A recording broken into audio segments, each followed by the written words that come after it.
It was a night that changed everything. In a sudden military strike, the United States, led by President Donald Trump, joined Israel to bomb 3 of Iran's key nuclear sites. Fordow, Natanz, and Isfahan were hit. Why did Trump make this move?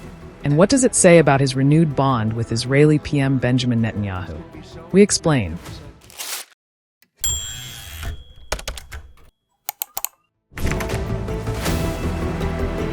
U.S. military carried out. In a televised address from the White House, Trump surprised many by not only praising U.S. forces, but also thanking one unlikely figure, Benjamin Netanyahu. Trump credited the Israeli PM for helping erase this horrible threat to Israel. Listen in to what he had to say. I want to thank and congratulate Prime Minister Bibi Netanyahu. We worked as a team like perhaps no team has ever worked before. And we've gone a long way to erasing this horrible threat to Israel. Trump's tone was a sharp shift from the insults he threw at Netanyahu just 4 years ago. Netanyahu was quick to return the love.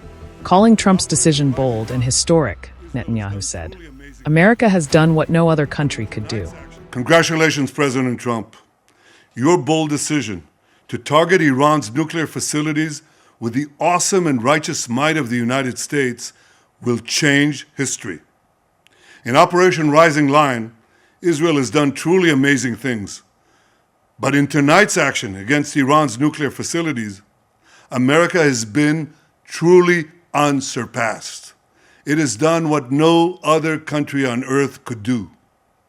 History will record that President Trump acted to deny the world's most dangerous regime the world's most dangerous weapons.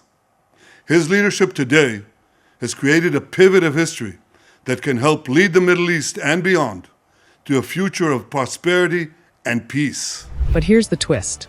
The IAEA and U.S. intelligence agencies earlier this year said they didn't believe Iran was building a bomb. In terms of the material, I have said in my reports, we have confirmed that Iran does have, even now, enough material for several warheads. But this should not be equated with a nuclear weapon. We do not have, at this point, if you ask me, at this point, any tangible proof that there is a program or a plan to fabricate, to manufacture a nuclear weapon. Trump has since dismissed those assessments as wrong. Trump and Netanyahu weren't always on such good terms. During his first term, Trump was Netanyahu's biggest ally.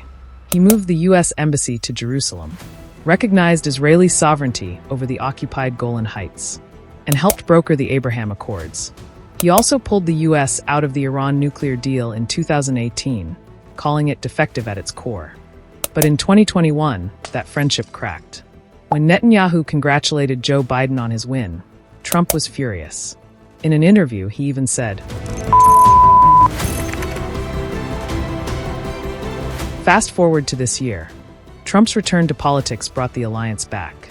In February, Trump proposed that the U.S. take over Gaza and relocate Palestinians. Netanyahu said there was nothing wrong with that. The U.S. sold Israel $2.5 billion worth of arms. And when Gaza attacks resumed in March, Israel consulted Trump before launching strikes. When it came to Iran, though, Trump initially urged caution. From April to early June, Trump was pursuing back-channel nuclear negotiations with Iran. He even asked Netanyahu to hold off on any military strike.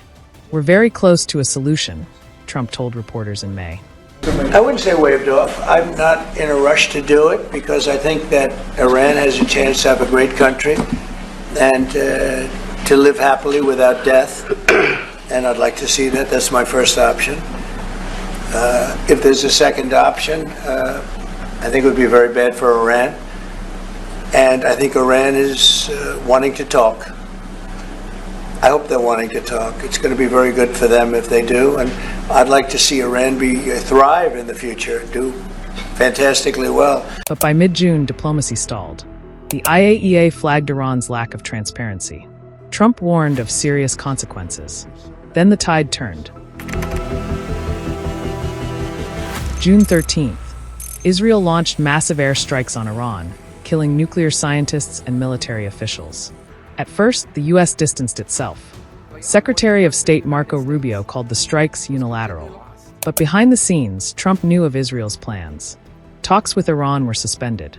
By June 19th, Trump backed Israel publicly. On June 20th, he gave Iran a 2-week ultimatum to restart nuclear talks. The very next day, he struck.